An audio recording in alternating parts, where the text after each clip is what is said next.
Bonjour Mayora, Bonjour Roland. je te rencontre ici à l'occasion d'une exposition que tu fais à Citadine.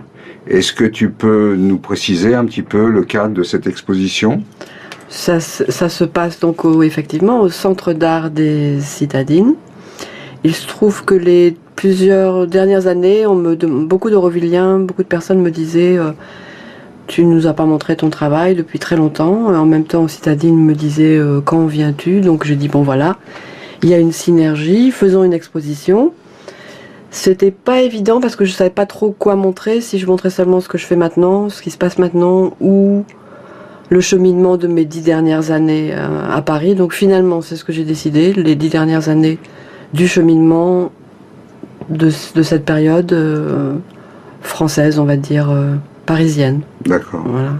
Mais juste, t'es toujours eurovillienne ou tu l'es plus vraiment ou quoi? Ça veut dire Parce quoi? que je sais pas vraiment, Ouais. parce que je sais que J'ai vécu ici 23 ans. Je suis arrivée à 20 ans. Je suis partie, je suis revenue. Pendant 23 ans, j'ai vécu ici. Ma fille Bhakti a voulu aller étudier en France, à Paris. Finalement, ça paraissait juste de le faire, même si pour moi c'était extrêmement difficile. J'ai fait beaucoup d'efforts pour pouvoir, entre guillemets, m'adapter au changement, mais j'ai aucun regret là-dessus. Je l'ai fait parce que ça me paraissait juste. Et donc, je suis eurovillienne dans mon cœur, dans mon âme. Je le serai toujours, quoi.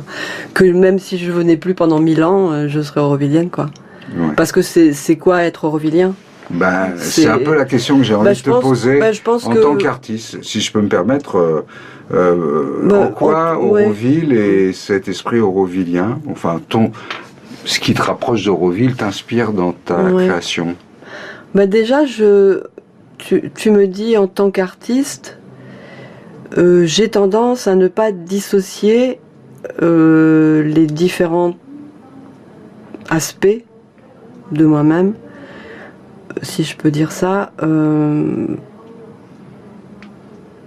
Être artiste, on est tous des artistes de la vie. Il se trouve que moi j'ai un médium qui s'appelle la peinture.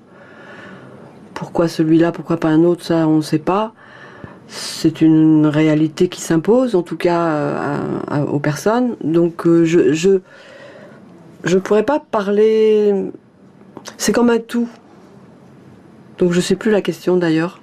Non, alors c'est comme un tout, mais c'est un don que tu as depuis que tu es petite?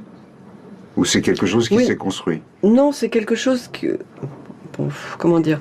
Depuis que quand j'étais très jeune, j'étais C'est-à-dire, quand tu dis très jeune, c'est... 10 ans Ouais, donc environ, ouais, même avant, ouais, vers 3, 4, 5 ans. d'accord. Donc c'est... Non, mais là, je parle pas seulement de la peinture. Ouais, vas-y. Je parle d'un questionnement que j'avais. J'étais comme une question brûlante et je cherchais des réponses.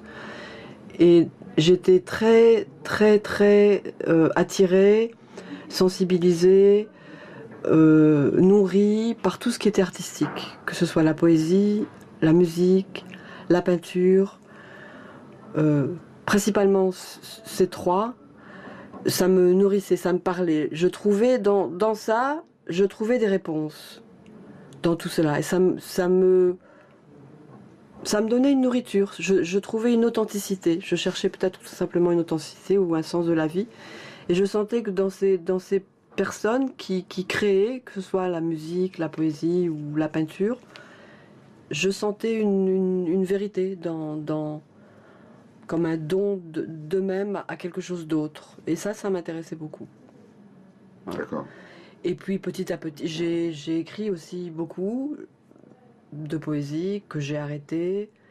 Et la peinture est venue, ça s'est imposé totalement. Je dessinais pas mal aussi, mais bon, comme ça, dans mon coin, sans faire Et quel a été le moment, si tu t'en souviens, où tu, tu t'es dit, où ça s'est imposé que c'était la peinture qui était le...